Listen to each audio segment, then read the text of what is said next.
Como podemos aumentar a iniciativa popular na política? O que os vereadores podem fazer para o futuro? Vamos acompanhar agora o último episódio da temporada Você Pediu, Agora é Lei, do programa Do Povo, para o Povo, pelo Povo. Esse tema é inspirado na Comissão de Participação Legislativa da Câmara Municipal de Curitiba.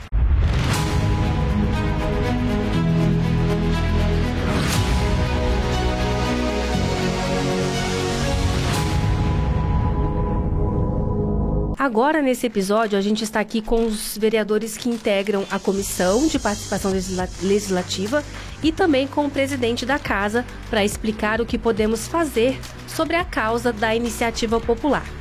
Eu vou apresentar com vocês agora aqui os vereadores para o nosso público, né? Eu estou com o professor Euler, que é presidente da comissão. Tudo bem, professor? Tudo bem, Pedrita, tudo bem. Tico Kuzma, vereador Marcelo Fachinello. Dá um abraço aí para todo o pessoal que nos acompanha. Importante que acompanhe mesmo, afinal, como você falou, o programa é feito do povo, para o povo e pelo povo. Então, discutir justamente a questão da iniciativa popular é algo extremamente pertinente. Então, um bom dia, boa tarde ou boa noite, depende do horário que cada um vai assistir. Sejam todos bem-vindos. Ao lado do Euler também temos o Tico Kuzma, que é membro da comissão. Boa tarde, Pedrita. Boa tarde, presidente Marcelo Fachinello, vereador professor Euler.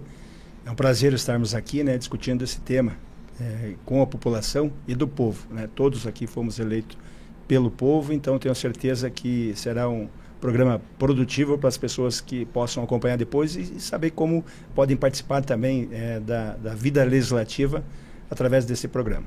A gente recebe também o presidente da Câmara, Marcelo Fachinello. Tudo bem, Pedrita? Obrigado pelo convite de vocês. Cumprimentar o vereador professor Euler, que é o presidente da Comissão de Participação Legislativa, vereador e ex-presidente Tico Kuzma. E como todos já falaram, o objetivo hoje aqui é falar um pouco de como as pessoas podem participar efetivamente do dia a dia da Câmara, mas principalmente incentivar essa participação popular naquilo que acontece aqui dentro da nossa casa. Então eu queria contextualizar aqui para todo mundo, né, para os vereadores e também para você que acompanha esse último episódio, caso você não tenha assistido os dois primeiros, né, que a gente conversou com alguns especialistas e a gente mostrou algumas leis de iniciativa popular aqui de Curitiba que tramitaram pela Comissão de Participação Legislativa. Mas a gente também mostrou as principais dificuldades que as pessoas têm, né, os eleitores têm, para chegar de fato a participar da política legislativa da cidade. E a gente, além desses convidados, né, a gente ouviu a opinião deles, mas eles também deixaram alguns recados para os vereadores, em especial para os vereadores que integram a comissão. Então, esse programa vai ser especificamente um react dos vereadores sobre a opinião dos nossos convidados. Vamos lá? Eu quero rodar o primeiro VT, Bruno, e a fala é do Jordão Violim, que é advogado e professor de Direito Constitucional. Apresentação de proposta pelo cidadão. Talvez fosse o caso de, inclusive, se colocar um manual, né, algumas regras muito básicas do tipo o que você pode ou o que você não pode apresentar, né? Porque, por exemplo, não adianta o cidadão apresentar na Câmara de Vereadores de Curitiba um projeto de lei criando crime, porque criação de crime é competência da União. Bom, vamos lá. O Jordão, ele deu a ideia da Câmara criar um formulário para que as pessoas apresentem as suas ideias como um caminho mais fácil do que apresentar um projeto de iniciativa popular. E aí, logo depois que ele deu essa sugestão, eu mesma expliquei para ele que a gente já tem o banco de ideias legislativas.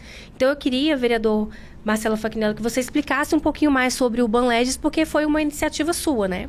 Sim, uma ideia nossa que nós sugerimos ao então presidente, Tico Kuzma, que está aqui, a mesa executiva daquele momento, e de forma muito aberta, o presidente e a mesa aceitaram essa iniciativa, essa nossa proposta e colocaram em prática, criando o banco de ideias legislativas aqui na casa. E ele funciona muito bem.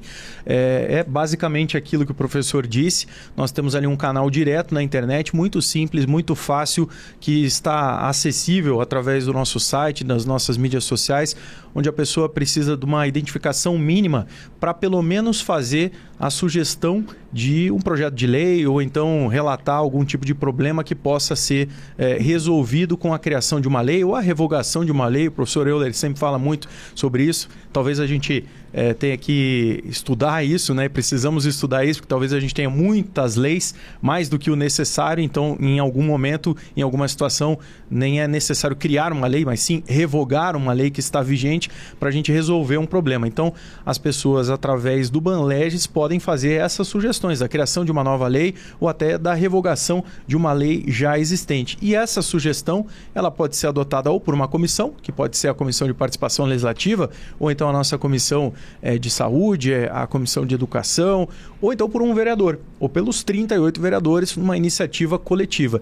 Então, uma maneira muito simples, muito fácil, que foi adotada já na presidência do presidente Tico Kuzma, que está aqui com a gente, e potencializada, podemos dizer assim, com o passar dos tempos, né, dos anos. Nós tivemos no total já mais de 190 participações populares que de alguma forma foram direcionadas a um vereador ou uma comissão ou a todos os vereadores aqui da casa. E algumas delas já foram adotadas. Eu mesmo adotei uma sugestão, já apresentei um projeto de lei que tramitou aqui na casa e está pronto para ir para plenário.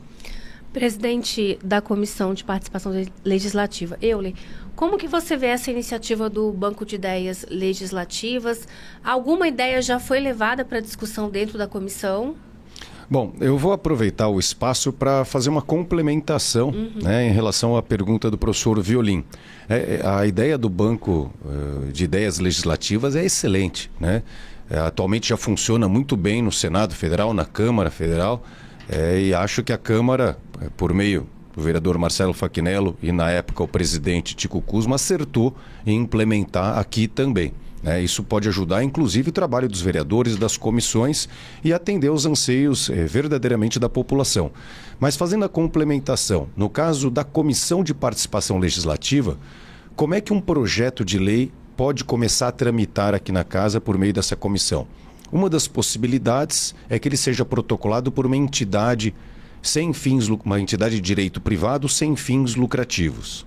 Então essa é uma possibilidade. A entidade vem aqui, protocola e a comissão vai fazer análise de admissibilidade para ver se atende aos requisitos para começar a tramitar. Outra possibilidade é o cidadão comum. Ele tem uma ideia legislativa, ele quer protocolar um projeto de lei, só que aí tem uma dificuldade. Ele precisa recolher, antes disso, assinaturas de 5% do eleitorado de Curitiba. Considerando que a gente tem aproximadamente aí 1.400.000 eleitores na nossa capital, 5% dá 70 mil assinaturas. Então ele teria que recolher 70 mil assinaturas, endossando, concordando com a iniciativa dele para ele poder aí fazer o protocolo. Só que, relacionando com o que o professor Violim falou, a Câmara Municipal de Curitiba, se eu não me engano, na legislatura passada, aprovou um projeto de lei permitindo que essas assinaturas fossem por meio digital. Então, já que ele tocou nessa questão de usar os meios digitais para as ideias legislativas, então a Câmara Municipal de Curitiba tem esse recurso que outras câmaras ainda não implementaram. Até eu, particularmente, usei esse recurso numa ocasião, um aplicativo, que não precisa ser esse, podem ser outros, mas um aplicativo que chama Mudamos. Então faz-se o cadastro ali, coloca-se a ideia legislativa e aí você divulga isso para que as pessoas assinem digitalmente. Depois o TRE faz a conferência dessas assinaturas para ver se são eleitores de Curitiba mesmo, mas seria uma maneira mais fácil do que você sair na rua recolhendo de forma presencial, fisicamente, as assinaturas. Então essa é uma outra forma que a população tem para conseguir ingressar com o projeto de lei na Comissão de Participação Legislativa. Tico. Eu acho que o interessante e o importante, né, que a Comissão de Legislação Participativa, quando foi proposta lá atrás, em 2005, a ideia é aproximar, né, as pessoas, o eleitor da Câmara Municipal. E o Banleges, que foi proposto, uma ideia sugerida pelo presidente Marcelo Facchinnello enquanto eu estava presidente, justamente também faz essa função, de aproximar o cidadão da Câmara Municipal na sugestão de leis ou de outras propostas que possam ser apadrinhadas, como o presidente Marcelo Facchinnello colocou aqui, por uma comissão ou por um vereador. Então, eu não sei se é mensalmente ou bimestralmente, todos os vereadores, todas as comissões recebem essas ideias que foram sugeridas pela população. Aí vai um pouquinho daquilo que o professor disse ali, que muitas delas não são iniciativas, né? Não podem ser iniciativas nem do vereador e nem no caso da Comissão de Legislação Participativa. Não são de competência, não são do de legislativo, competência, isso. mas aquelas que são, esses vereadores ou as próprias comissões estão adotando e estão apresentando. Então é uma forma até que às vezes tira o trabalho nosso da Comissão de Legislação Participativa, que esse Banlegis veio, de certa forma, substituir também, porque não precisa nem de uma instituição para apresentar um projeto de lei. Uma própria pessoa apresenta e o vereador ou a comissão apadrinha. Então é mais uma forma de aproximar as pessoas da Câmara Municipal e do Poder Legislativo Municipal. Então é super interessante, né, professor? Acho que a gente tem uma tarefa muito grande, que é exatamente nessa linha do que disse o professor, de mostrar para as pessoas o que a gente pode fazer. Porque às vezes a pessoa imagina que a gente pode fazer tudo. Sim. Ele citou um exemplo ali. A gente pode tipificar um crime aqui? Não, a gente não pode, porque essa é uma legislação federal. Eu falo muito aqui da questão das brigas de torcida, né? Nós batemos muito nisso aqui, cobramos o posicionamento muitas vezes das autoridades locais, aqui, tal, mas a gente não pode mudar a lei. Porque essa é uma lei que está lá no Código Penal, no Direito Civil, são situações que o nível federal, apenas na esfera federal, é que podem ser alteradas. Então, acho que a gente também, né, e aí eu acho que é um outro passo, a gente faz isso com a escola do Legislativo, que é chamar aqui, por exemplo, as crianças que estão na rede municipal, rede estadual, na rede particular de ensino, para elas entenderem como faz um projeto de lei, como funciona o processo aqui. Ou então mesmo as entidades que queiram visitar a casa, nós estamos abertos para isso, para elas entenderem como funciona o processo legislativo aqui, mas principalmente saber qual é a competência do vereador, o que ele pode e o que ele não pode. Muitas vezes até a gente é taxado, isso aqui a gente mandou e não foi abraçado, não foi levada adiante essa ideia. Mas é porque muitas vezes não está dentro da competência do legislador municipal. Tivemos um exemplo, presidente, durante a pandemia, que a Associação Comercial do Paraná protocolou um projeto na Comissão de Legislação Participativa falando de uma forma ou propondo uma forma de rodízio entre os comércios. E a Comissão de Legislação acatou aquele projeto e tramitou e foi arquivado, porque não era competência, não podia ser competência do Legislativo, porque o projeto que é adotado da iniciativa popular que vem na comissão, ele entra como iniciativa do Legislativo. Isso não deixa de existir, mesmo que seja das pessoas, da população, é iniciativa do Legislativo, e nesse caso não podia, que tinha que ser um projeto de iniciativa do Executivo. Só, então, complementando também, tem essa questão que, às vezes, a matéria é uma matéria de nível federal. Às vezes é uma matéria de nível estadual, apesar que estadual é competência que a gente chama de residual. É o que não é federal nem municipal, sobra para o estadual. E às vezes a matéria é de competência realmente do município, né? Mas mesmo sendo de competência do município, ainda tem esse detalhe. Não é do Às vezes é uma vedação, é uma matéria que pode ser de iniciativa exclusiva do prefeito. Do Executivo. Né? Do Executivo. Ou também, se for iniciativa do Legislativo, tem que ter um impacto financeiro também. Que às vezes não tem esse impacto, não tem recurso no orçamento para ser executado. E toda iniciativa popular, né, que entra na Comissão de Participação Legislativa, ela depois vira um projeto de lei da comissão. Ou seja, tem que obedecer às regras do Legislativo, como o Tico explicou. Não poderia ser algo de iniciativa, por exemplo, da Prefeitura, uma matéria desse tipo. Só para... Pode falar, vereador. Um detalhe acho que é importante também tem a ver com essa apresentação de projetos que as pessoas colocam no banco de ideias legislativas, que depois viram projeto. Nós também, na nossa gestão, Fackinello e Euler, nós criamos o sistema PUSH aqui. Então, a pessoa ela pode se cadastrar naquela proposição daquele projeto de lei, ela vai receber um e-mail de cada trâmite, cada passo do seu projeto, do seu interesse. Não só nesse caso, ou em outros casos, também facilita que as pessoas acompanhem o processo legislativo.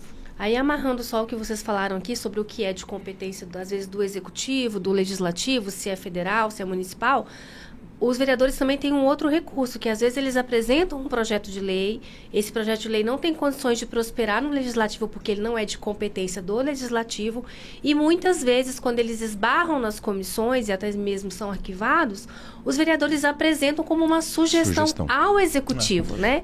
Que também é debatida e votada e encaminhada como, obviamente, uma sugestão para que a Prefeitura adote ou não aquela ideia do vereador. Eu tenho um exemplo muito claro, lido muito com a questão do esporte aqui. O vereador Pier tinha apresentado um projeto de lei aqui para a criação do Fundo Municipal do Esporte. Parou na CCJ.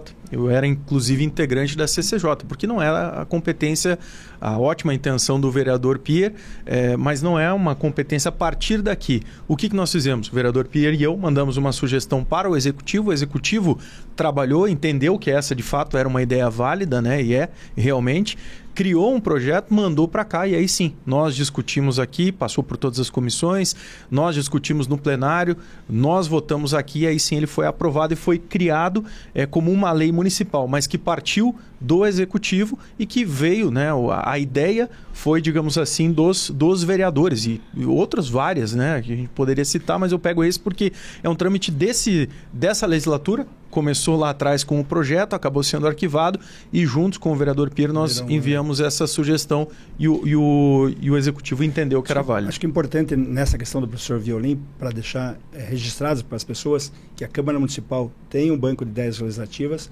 que eles podem acessar o site da Câmara, que eles devem escrever suas ideias e que toda ideia que é escrita ali vai ser observada, ou por um vereador, ou pela comissão, ou pela Comissão de Legislação Participativa. Então, aquele que tem uma sugestão, uma ideia de lei, participe, apresente na Câmara Municipal, que ela vai ser olhada com carinho por uma comissão ou por um vereador. Vale a pena, já temos essa questão aqui, deixar para o professor Violim. E Pedrita, fazer um outro comentário.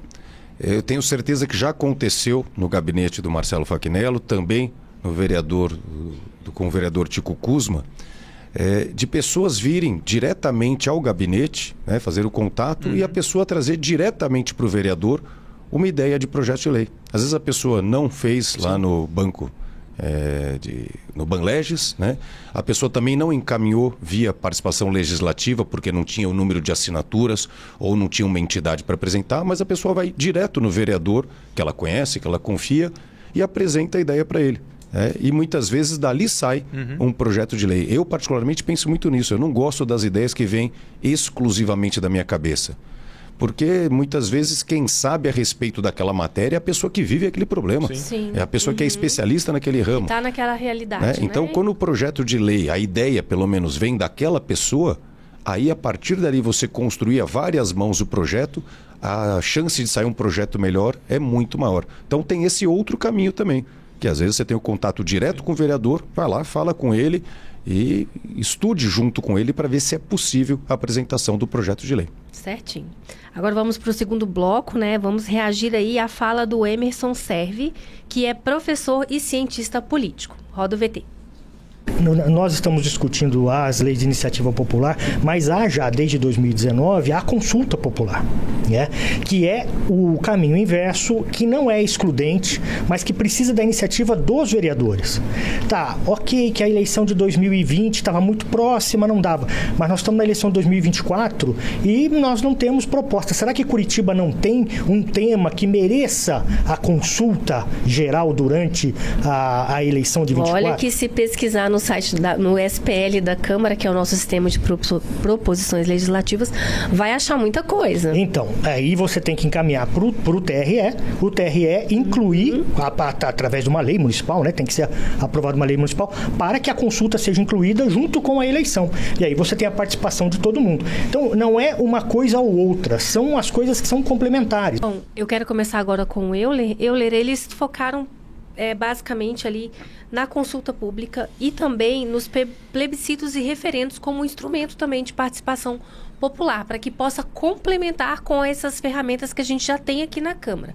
Qual que é a sua opinião a respeito disso? Bom, eu acho que eles tocaram num dos assuntos que eu considero dos mais importantes, né, dentro de uma democracia. Nós temos aí mecanismos democráticos para ouvir a população, não apenas no voto esse ou aquele candidato, mas para que a população possa opinar a respeito de temas, sejam temas legislativos ou até projetos, né, que estão sendo executados. Aí depende do nível, né? Pode ser municipal, estadual ou federal. Então eu particularmente sou um entusiasta da ideia do plebiscito e do referendo, né? É importante também explicar a diferença, né? O referendo é para você, como o próprio nome diz, referendar uma lei que já existe. Né? Então você vai falar, essa lei que já existe, eu concordo ou não concordo com ela.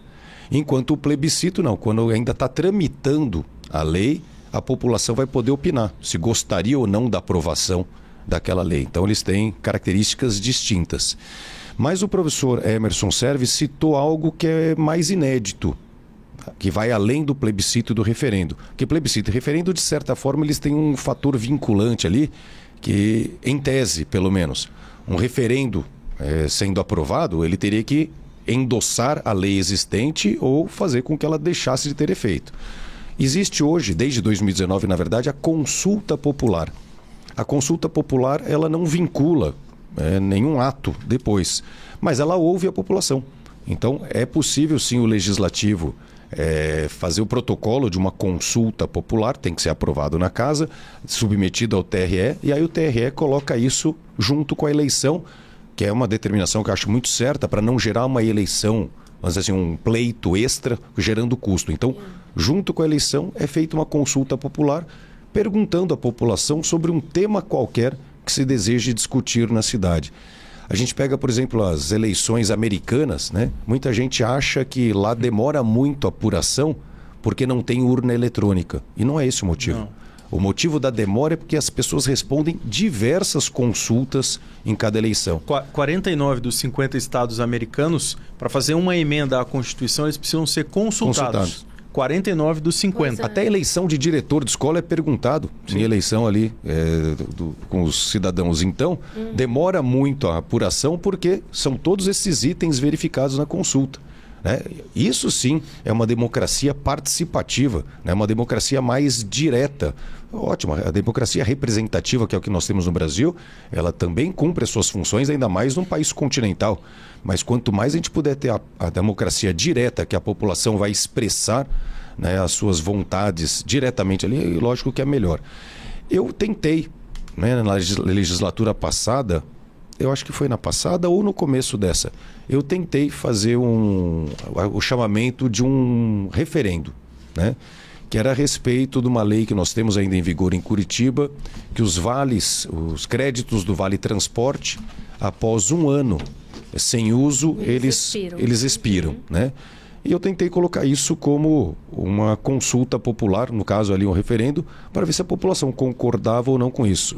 Mas o vereador, para ele conseguir levar isso adiante, ele precisa primeiro de 1/3, a assinatura de 1/3 dos vereadores, aqui no caso são 38, 1/3 fazendo a aproximação, dariam 13 vereadores assinando, para depois isso ainda ser votado em plenário, né? Sim. E aí eu não consegui recolher todas as assinaturas, então morreu naquele momento. Mas eu quero aproveitar e fazer um convite, que nós temos aqui 2 bons vereadores, né, o Fachinello e o Tico Kuzma, para que a gente possa, nós 3, pensarmos juntos em ou um tema para consulta popular, ou plebiscito, ou referendo. Talvez a consulta, pelo prazo que nós temos aí, seja o mecanismo mais rápido, e como eu falei, não vinculante, né, na questão de alteração legislativa, mas eu sou entusiasta de pensarmos juntos ali e protocolarmos uma proposta de consulta popular para a próxima eleição. Eu acho que Curitiba daria um salto à frente de todas as cidades do Brasil, porque são poucas as pessoas que pensam em fazer isso. Então Curitiba estaria mostrando mais uma vez o seu ineditismo, porque é algo que a gente tem que estimular, né?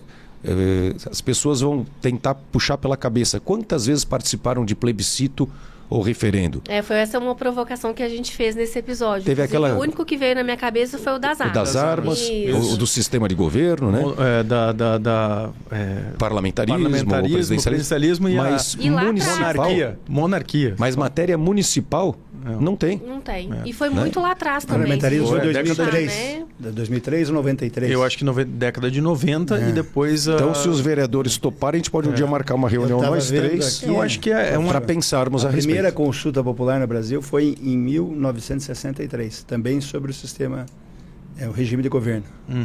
Mas você vê como é. A gente está tentando lembrar aqui, puxar pela memória no país. Nos Estados Unidos, nessas últimas eleições gerais de 2020, estamos em 2024, naquela que elegeu presidentes, enfim, a grande eleição dos Estados Unidos, foram mais de 120 plebiscitos como disse o Euler, incluídos, por isso demora toda a apuração, incluídos nas cédulas de votação. E aí os seus estados definiram legalização de drogas, aborto, que são temas que muitas vezes acabam caindo aqui. A gente teve uma grande polêmica, são temas do legislativo, são temas do judiciário, isso ficou muito... E fica só nos dois, né? E fica nos dois. A população em si não é ouvida. Ela, claro, ela tem a sua representatividade, Sim. que isso é uma das coisas que se fala muito.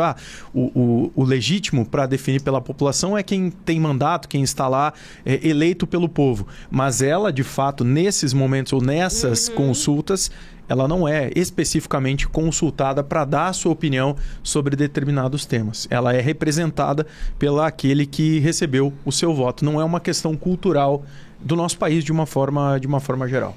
E hoje até tem uma facilidade, estava também lendo aqui, até 2010 o TSE tinha que fazer 2 urnas para essas consultas. Foi assim que ele fez no Acre, numa consulta popular em 2010. Depois da eleição de 2010, agora ele já consegue, na mesma urna, a pessoa se manifestar pelos seus candidatos e também, se for o caso do referendo ou do plebiscito. Em 2012 teve aqui no Rondônia e Rio Grande do Norte. Foram 3 lá, mas eles falaram sobre desmembrar os municípios. Deve ser criação ou desmembramento dos municípios. Que é o mais fácil. E das armas foi de 2005. 2005. E é interessante... do sistema político foi na década de 90. Me lembro bem que foi na década de 90. Monarquia, parlamentarismo ou presidencialismo. Até nós temos aqui no artigo 109 da nossa lei orgânica, que diz que as obras e serviços de grande vulto, que envolvam endividamento considerável e impliquem significativa alteração do aspecto da cidade ou do meio ambiente, com reflexo sobre a vida e tal, serão submetidos sobre audiência pública e posterior plebiscito. Porque não precisa ser só matéria legislativa, pode ser ato administrativo também. Isso prevê a lei federal que fala da iniciativa popular. Então, como foi falado, teoricamente a própria Constituição e Lei Orgânica fala que o poder emana do povo, né, que é exercido diretamente por ele, por meio do plebiscito do referendo, ou indiretamente pelos vereadores, mas hoje, pelos vereadores não, pelo poder legislativo. Prefeitos e tal.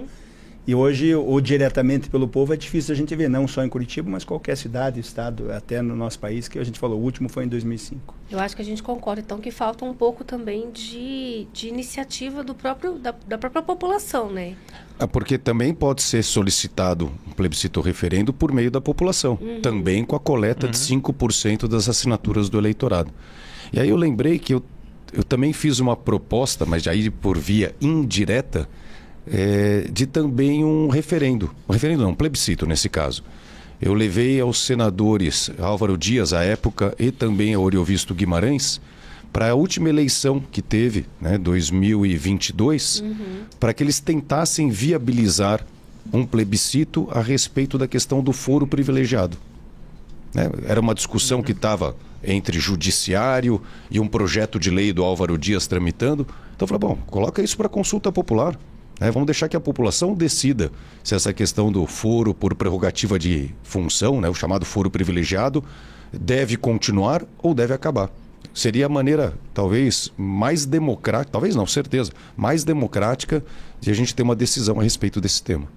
Então vamos para o terceiro bloco, A gente vai rodar agora a fala da Helenice Malzone, que é conselheira municipal da mulher, da diversidade sexual e também de políticas étnico-raciais.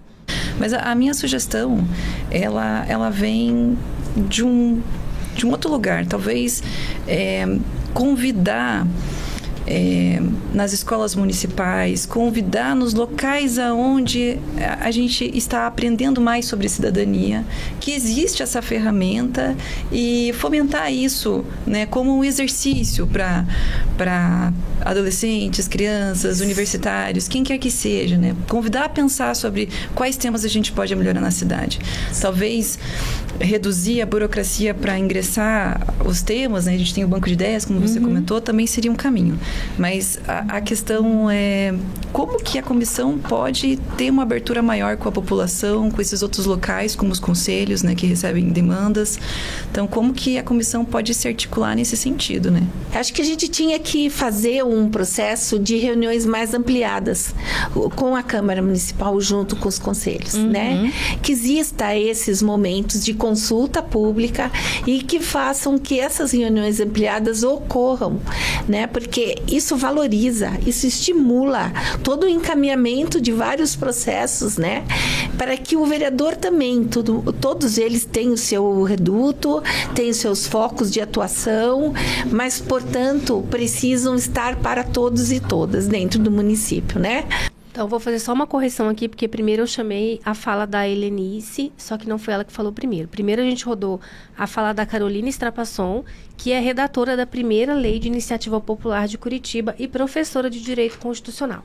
Ela falou sobre as maneiras como a Comissão de Participação Legislativa pode chegar e se aproximar das escolas, dos conselhos e outros espaços de articulação social. Aí, na sequência, que veio a Helenice, né, que é conselheira municipal da mulher, e ela falou sobre essa ampliação dessa aproximação entre os conselhos municipais e a Câmara de Curitiba. Eu quero começar agora com o Tico. Tanto a proposta da Helenice quanto da Carolina são interessantes, e é isso que, na verdade, se busca na Câmara Municipal. Nos mandatos, acho que da minha presidência, na presidência do vereador Marcelo Fachinello, nos anteriores, é justamente essa aproximação, né? E essa dificuldade de gerar o mito dos vereadores, né? De não ser acessível ou que não aparecem. Ou seja, os vereadores e a própria Comissão de Participação Legislativa está sempre aberta às pessoas, né? Nos conselhos da cidade nós temos diversas áreas. Só no conselhos da área social, que é um dos conselhos que a Helenice participa, nós temos mais de 20 conselhos. Então, é tentar buscar uma forma de fazer com que as pessoas participem e se interessem em vir. Hoje... E os vereadores participam de diversos conselhos também, né? Tem sempre o vereador titular, isso, podemos dizer assim, e suplente. Então... que a ideia é que se divulgue Sim. a Comissão de Legislação Participativa nesses conselhos e nas escolas. Mas acho que o principal caminho seria realmente nas escolas, que é onde foi falado ali pela Caroline, está se formando o cidadão, onde o cidadão tem interesse em vir para a Câmara Municipal. E nós temos visto agora constantemente na Câmara Municipal a nossa escola do Legislativo trazendo as escolas para a visitação à Câmara Municipal. Então, conhecendo... Sim, o programa está cada vez mais conhecido, né? Esse ano, por exemplo, a gente já ultrapassou aí mais de 500 pessoas visitando a Câmara. E acho que esse é o caminho, que as escolas tenham esse interesse, que as professoras tenham esse interesse e procurem a Câmara Municipal, procurem uma agenda à Câmara Municipal para que tragam os alunos aqui e conheçam o plenário, né? Eu, antes de ser vereador, acho que não tinha vindo nenhuma vez na Câmara Municipal, antes de 2004. Então, acho que é importante esse trabalho da Câmara, que é constante, que não é fácil, mas que as pessoas tenham esse interesse. E eu acho que até as próprias escolas, tanto municipais quanto privadas, também têm esse interesse em trazer as crianças, os alunos aqui, né, presidente? Como disse a Pedrita, nós estamos cada vez mais fortalecendo o trabalho da Escola do Legislativo, dando condições para que eles possam receber, isso também é muito importante, e principalmente para que divulguem o trabalho que é realizado aqui por eles, porque eles são quem recebem, muitas vezes encontram os vereadores, participam da sessão legislativa, acompanham uma audiência pública, mas o acompanhamento é feito pela escola. A Débora acabou de passar num outro recorte aqui, é ela quem coordena essa equipe que cada vez mais recebe as escolas. E aí, concordando e discordando um pouquinho das duas, né? Acho sim que nós temos, e aí eu acho que é o papel, nós temos que divulgar ainda mais, mas nós fazemos. Né? Isso é importante a gente dizer. A Câmara está aberta através da Escola do Legislativo e faz isso. E a outra questão é que a Câmara também oferece condição para discussão dos diversos debates e desse momento, dessa discussão, podem sair ideias, proposições de novos projetos, revogações de leis ou então sugestões ao Executivo, que são as audiências públicas. No ano passado, nós abrimos a casa para a realização de 33 audiências públicas, nos mais diversos temas, os mais variados temas. Os vereadores propuseram, a sociedade civil organizada propôs, a Câmara propôs de uma forma, muitas vezes, coletiva ou através de uma comissão. Foi o recorde. 33 audiências públicas, quase uma audiência pública por semana. E, além disso, tem as audiências públicas de prestação de contas também, né? Que a população pode vir e pode acompanhar pode e participar. pode opinar também. Saúde, finanças, a LDO, discussão da LDO. A grande dificuldade, presidente, é que as pessoas não só saibam da Comissão de Legislação Participativa para apresentar o projeto de lei, mas nós temos 1.400.000 eleitores de Curitiba.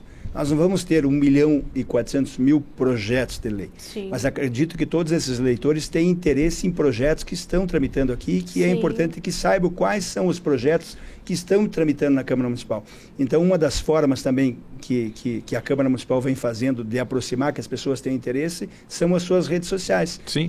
Mesclando conteúdos. Essa ferramenta para que chamem os jovens. Esse aqui também é uma ferramenta importante para que as pessoas tenham interesse e conheçam um pouco mais. A própria Câmara está no TikTok, às vezes com uma linguagem diferente, para chamar o jovem, para que o jovem tenha interesse e não só apresente uma ideia, uma sugestão do projeto de lei, mas que ele também acompanhe o que está sendo votado, o que vai ter amanhã na Câmara, o que vai ter semana que vem na Câmara, qual que é o orçamento da cidade. Então, acho que o papel principal da Câmara, além de fomentar a participação legislativa, é continuar que as pessoas acompanhem o processo legislativo, que é o processo da cidade. E até acho que é uma ideia do professor Euler, que foi uma sugestão ao legislativo.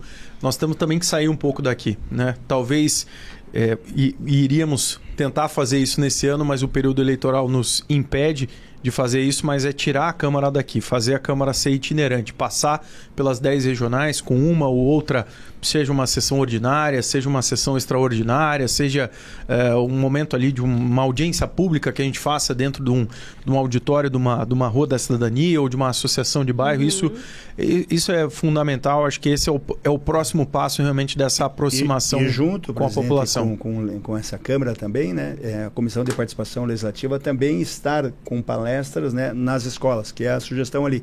Talvez pensar algo para que levar a Comissão de Legislação Participativa, os vereadores, para falarem nas escolas. Eu lembrei aqui de uma ferramenta também bacana que a gente criou na nossa gestão, que é o tour virtual. Quer dizer, aquela própria professora de uma rede municipal, de uma rede estadual, de uma rede privada, ela tem condições de dar uma aula sobre a história da cidade, sobre a Câmara Municipal e fazer um tour virtual pelo site da Câmara, que também está disponível. É uma ferramenta criada justamente nisso aqui, para aproximar, para as pessoas conhecerem o que é o Poder Legislativo, o que é a Câmara Municipal. Eu quero comentar um caso especial, porque talvez ele sirva aí como exemplo para fomentar isso, para fazer com que outras pessoas se entusiasmem também e levar adiante. Um dia entrou em contato comigo, eu não conhecia a pessoa, né? De alguma forma ela conseguiu meu WhatsApp e entrou em contato comigo. A professora Júlia Gitirana, ela é professora de Direito na FAI. E ela falou: professor, me passaram o teu contato, eu queria ver qual é a possibilidade das minhas turmas de Direito fazerem uma visita à Câmara. Aí eu fiz o contato direto com a Débora, aqui da Escola do Legislativo. Elas já agendaram a visita e os alunos da FAI vieram faz pouco tempo, aí, questão de um mês, vieram aqui em 2 dias seguidos para caber todo mundo. Fizeram essa visita e no final eu ainda tive a oportunidade de conversar com eles aqui no plenarinho, né? No anexo 2. E aí nessa conversa com eles falei um pouquinho a respeito de funcionamento da casa, do processo legislativo. E fiz um convite para eles. Olha, vocês podem apresentar projetos de lei. De que forma? Pela Comissão de Participação Legislativa. Se não recolhendo 5% das assinaturas do eleitorado, mas vocês podem procurar alguma entidade de direito privado sem fins lucrativos para apresentar a ideia de vocês e fazer tramitar. E vai acontecer. Eles se animaram, a professora ficou animadíssima também. Olha só que legal. Ela já está trabalhando com eles nesse sentido de elaborar as propostas para depois procurar uma entidade e fazer o protocolo aqui. Então, assim como essa professora fez, né, que isso estimule outros professores em diversas instituições a também buscarem aqui os vereadores ou buscarem direto a Escola do Legislativo para poder participar mais ativamente. Está lá escrito, né? É a casa do povo, para o povo, pelo povo, mas muitas vezes o povo acaba ficando de fora. Não porque a gente exclua, de forma alguma, mas porque talvez nem saiba que pode participar de uma forma tão direta. Mas isso, veja, foi na universidade. O ideal é que comece na base. O ideal é que comece lá na escola, da educação, do ensino fundamental, depois passar pelo ensino médio, para que quando ele chegue na universidade, isso para ele seja algo natural do cotidiano dele, a presença no Legislativo. Uma das formas também, o vereador falou de trazer o povo para a Casa do Povo. Nós fizemos a primeira edição, a presidência do Marcelo Fagner fez a segunda, da Feira do Mamute. Quer dizer, que é a feira que foi um sucesso, que expositores de quadrinhos, de arte, quer dizer, lotaram aqui o pátio da Câmara, o estacionamento, a praça, ocuparam esse espaço e aproveitaram para fazer uma visita guiada à Câmara Municipal, que também é algo diferente, é algo que atrai as pessoas de conhecer a história da Câmara Municipal. Então, quando tem essa visita guiada, as pessoas se inscrevem. Depois, acho que já saiu além da feira, então tem outras datas, né, por exemplo, que são marcadas essas visitas guiadas que aproximam a população. A dificuldade é aproximar a população, que a população tenha interesse em acompanhar o trabalho. O trabalho dos vereadores não é de 4 em 4 anos, é diário, com sugestões, com projetos, acompanhando o orçamento, sugerindo questões à prefeitura.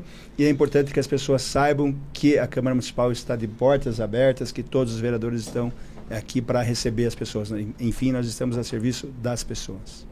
Então vamos lá para o quarto e último bloco. A gente quer aqui resgatar o espaço do Legislativo. Então vamos ouvir a fala do João Salgado, que é jornalista e apresentador da Rede Massa.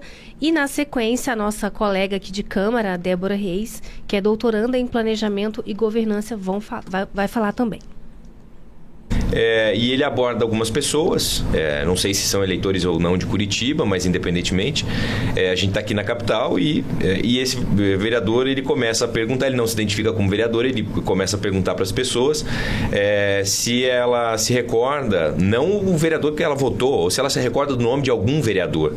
E várias pessoas que são entrevistadas, ninguém lembra, inclusive o vereador que votou ou que deixou de votar. Mas aí ele, na sequência, faz a pergunta: e você lembra quem é o prefeito? O prefeito eu lembro, é o Rafael Greca. Mas e o nome de vereador? Nenhum? Não, nenhum. A sugestão geral vai no sentido do que o João falou sobre o protagonismo do executivo sobre o legislativo. E isso é visto não só em Curitiba, mas em vários locais. E eu acho que cabe ao legislativo voltar à cena como uma instituição forte, né? Então, existem mecanismos para isso. A governança, o compliance, que aumentam a confiança da população na instituição, é importantíssimo. Curitiba tem sua política, mas digo porque estudei outras câmaras também e fica como sugestão para que a gente fortaleça a imagem do legislativo perante a sociedade como uma instituição séria de debate, onde a gente pode levar as coisas até o Poder Executivo. Só para contextualizar a fala do João, porque o corte ali foi muito específico, mas ele quis dizer o seguinte, que a população não valoriza o legislativo tanto quanto valoriza o executivo. Tanto é que, para ele, no exemplo que ele citou, né, as pessoas não se recordam do nome dos vereadores. Então, eu queria a opinião de vocês três a respeito do que eles falaram aqui agora, começando pelo Fachinello. Bom, lógico, em qualquer município, qualquer estado no país, a gente vai ter sim um foco, uma atenção mais voltada à figura de um presidente, de um governador ou de um prefeito. Mas concordo com ele quando ele diz que, de fato, a gente muitas vezes não é reconhecido pelas pessoas, né? As pessoas não sabem quem são os 38 vereadores da casa, e daí eu acho que esse é um problema do cidadão, que é o de não lembrar simplesmente em quem votou, né? Porque muitas das vezes você faz uma pergunta 4 anos depois e a pessoa simplesmente não lembra em quem ela votou 4 anos atrás. E aí, como é que você vai cobrar o seu vereador? Como é que você vai chegar até o seu vereador com uma ideia, com uma demanda, se você sequer lembra em quem você votou? Então, acho que são 2 questões aí. A primeira, daí é o nosso trabalho aqui realmente, e nós estamos fazendo isso cada vez mais, de aproximar a população, de mostrar o que é aberto aqui, é feito aqui, de forma muito aberta, muito transparente, e chamando as pessoas para participarem. Eu cito aqui que nós recebemos no ano passado o prêmio, o selo Diamante de Transparência do Tribunal de Contas do Estado, porque nós temos um portal muito acessível, muito fácil das pessoas encontrarem as informações, saberem quem são os vereadores, de encontrar o telefone, o e-mail de cada um dos gabinetes, mas também porque a gente tem aqui, como disse o Tico, né, as nossas redes sociais cada vez mais abertas à população, a gente tem produtos como esse, ferramentas como essa que é o podcast, para as pessoas entenderem e saberem o que está de fato acontecendo aqui dentro da casa, e aí consequentemente vão conhecer mais os personagens que são os 38 vereadores. Mas além disso, nós estamos fazendo, e aí falo em primeira mão aqui, nós estamos realizando uma pesquisa de campo para mostrar claramente isso que talvez eles tenham dito ali de forma bastante aberta, genérica, mas de forma embasada com dados. Quantas pessoas conhecem um vereador? Quantas pessoas conhecem 10 vereadores? Ou quantas pessoas conhecem 38 vereadores? Ou quantas pessoas não conhecem ninguém? E o que a gente tem que fazer que atitudes nós temos que tomar para mudar esse quadro. Sim. Então, essa pesquisa está rodando, muito em breve a gente vai ter essas informações e aí a gente vai tomar decisões do que fazer, né? A gente precisa fazer mais do que a gente já está fazendo, a gente precisa intensificar a vinda das pessoas aqui, a gente precisa fazer a publicidade da Câmara, enfim, a gente vai tomar decisões a partir dessas informações, desses dados embasados que a gente vai receber através de pesquisa. Euler? Bom, eu quero abrir uma discussão um pouco diferente a respeito disso.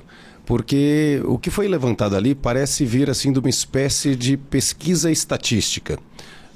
Como ela disse, um vereador foi para a rua e, sem se identificar que era vereador, começou a perguntar para as pessoas: você lembra em quem você votou? Então, no final, ninguém lembrava em quem tinha votado para vereador.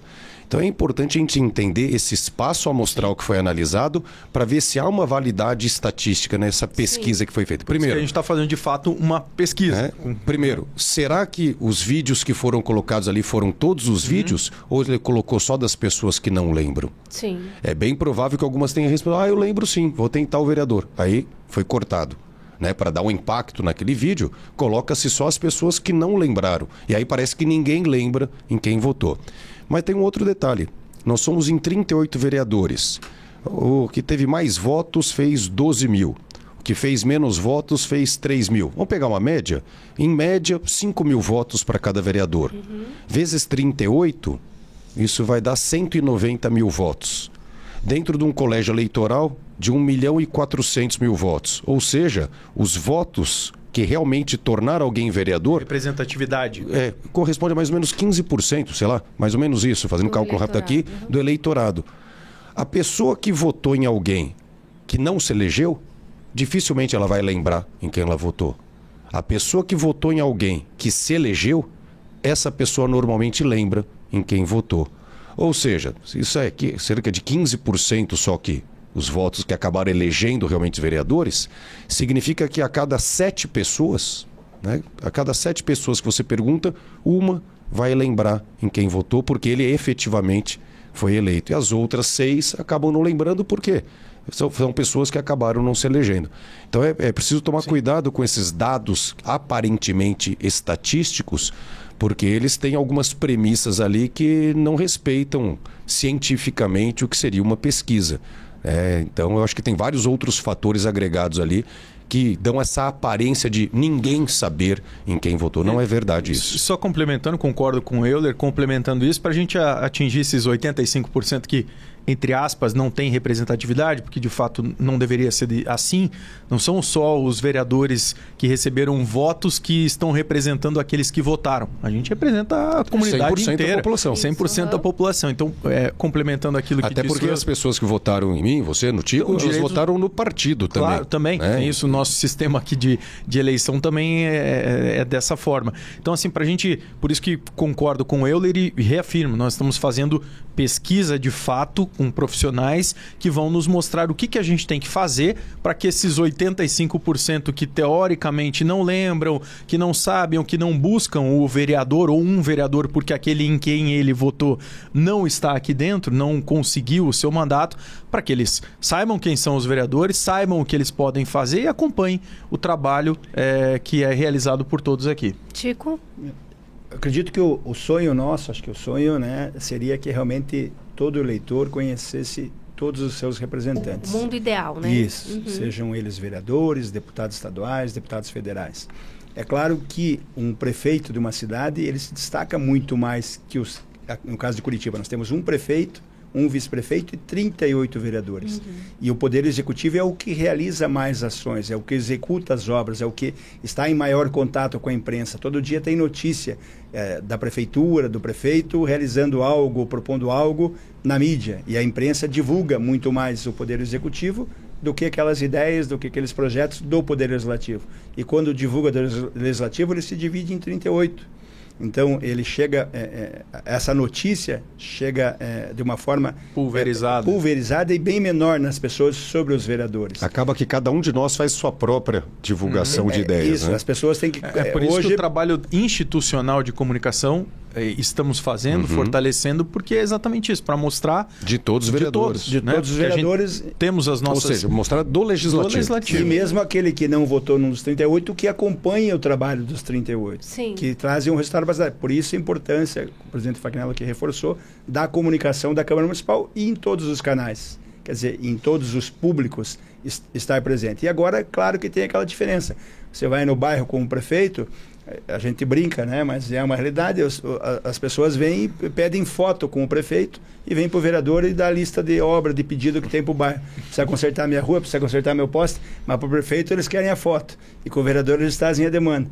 Mas essa cultura de acompanhar todos os legisladores, todos os vereadores, que é importante, que eu acho que é o caminho, e que também que os vereadores estão conseguindo se aproximar. Porque antes, imagina a dificuldade, antes, quando não tinha rede social. Como é que o vereador se comunicava? Como é que você levava... Você era realmente que conseguia comunicar com uma grande parte do seu eleitorado somente na campanha, que é onde você poderia fazer um material, você divulgar uma campanha, tem o programa eleitoral que você pode aparecer. Hoje, o dia a dia, as redes sociais têm facilitado essa divulgação, esse trabalho dos vereadores, para que as pessoas lembrem em quem votaram, lembrem quem representa o bairro ou quem representa uma área de atuação também. Então, acho que é importante hoje essa questão, essa aproximação.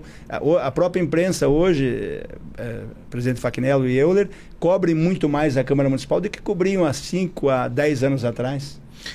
Então, diariamente aqui, antes não, antes só vinha para notícia quando tinha notícia coisa ruim. E o Tico acho que falou uma coisa muito importante, que são as redes sociais. Lógico que a gente tem lá o hater, tem o cara que está ali só para criticar, tem o cara que está só para colocar o seu posicionamento político e que às vezes é contrário a um determinado vereador ou até um prefeito, vice-prefeito. Tudo isso. Mas ao mesmo tempo a gente tem um canal direto de acesso do eleitor, da população, do cidadão com o seu representante ou com os demais representantes. Porque o que a gente recebe, seja num WhatsApp que a gente divulga do gabinete, um número de telefone, seja num Instagram, seja no Facebook, um comentário, uma informação, e hoje quem não dá este retorno, quem não responde, fica pelo caminho. E as mídias sociais deram esta ponte, deram esse contato, essa ligação para as pessoas fazerem diretamente com o seu representante. O Tico falou aí, ele é vereador desde 2004, o Euler está no 2º mandato, eu estou no 1º mandato. Eu tenho certeza que o Tico pode contar para a gente, acabou de falar aqui como era lá, para chegar até o eleitor, como ele recebe muito mais demandas, cobranças, sugestões, ideias pelas suas próprias redes sociais, assim como de forma institucional nós fomos entrando nessas redes sociais, nessas mídias sociais, e a casa também recebe essas informações, essa cobrança, essa demanda do cidadão através desses canais. Eu acho que nessa questão que a Débora colocou também, vereadores, Pedrita, a importância da instituição Câmara Municipal se fortalecer cada vez mais.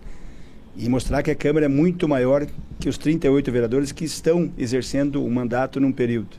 Que a Câmara é uma instituição séria, que é uma instituição a serviço da população. Ela foi criada junto com a cidade e, para isso, nós vemos desenvolvendo mecanismos ou criando, aqui como foi falado, o próprio programa de compliance, foi criado a ouvidoria, a controladoria também foi reformulada agora.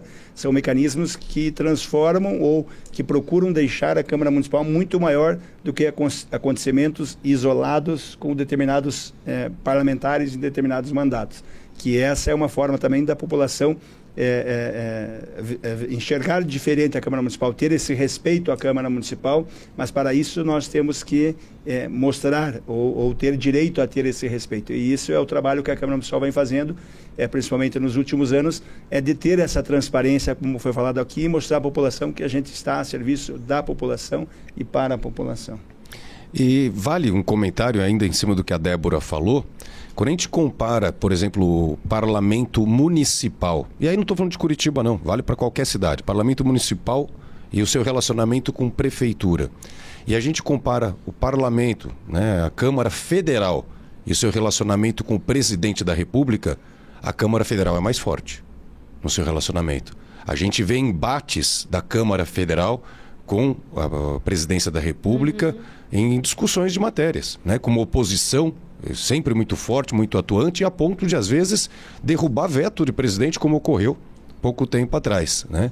Então, nesse sentido, é importante, sim, que a Câmara ela mostre a sua força, não porque é melhor ou é pior que o Poder Executivo. São poderes diferentes, Sim. independentes entre si e que tem que ser harmônicos, sim, entre si, mas cada um com a sua função. Nenhum pode subjugar o outro, mas é dever, por exemplo, da Câmara Municipal fiscalizar o Poder Executivo. Então, tem que trabalhar de forma autônoma, cada um mostrando a sua força e cumprindo as suas funções. E a Câmara Municipal tem que fazer isso, é recuperar realmente o seu prestígio junto à população, e isso só vai acontecer se a Câmara se mostrar realmente forte. Certinho, gente. Então, vamos lá. A gente vai se encaminhar para o final agora. Mas eu queria só fazer um adendo aqui em tudo que os vereadores já abordaram em relação à transparência que a Câmara tem hoje, né? Tudo aquilo que ela coloca à disposição da população. E explicar também uma coisa para você que está aí do outro lado. Todo projeto de lei que o vereador protocola aqui na Câmara, seja o Tico, seja o Euler, seja o Fachinello, seja um vereador da oposição, um vereador independente, nós da Diretoria de Comunicação damos a tramitação dele do início ao fim. Então, a gente sempre coloca lá no site um texto ficha, você pode acompanhar a tramitação desse projeto pelo SPL, mas também, se você for acompanhar as notícias das comissões permanentes, até que ele seja, porventura, ou arquivado pela CCJ, ou quando ele chega no plenário, é aprovado e até mesmo promulgado ou sancionado. Então, a transparência, ela também está dentro da Diretoria de Comunicação Social da Casa, através do site da Câmara Municipal. Não, Pedrita, isso é tornar a Câmara forte, né? Porque à medida que você fala, não, eu vou só divulgar projetos, imagina que houvesse um presidente, não é o caso de nenhum dos dois, nem o atual, nem o anterior, mas um presidente que fala, não, vamos privilegiar os projetos de lei daqueles que são do meu grupo político.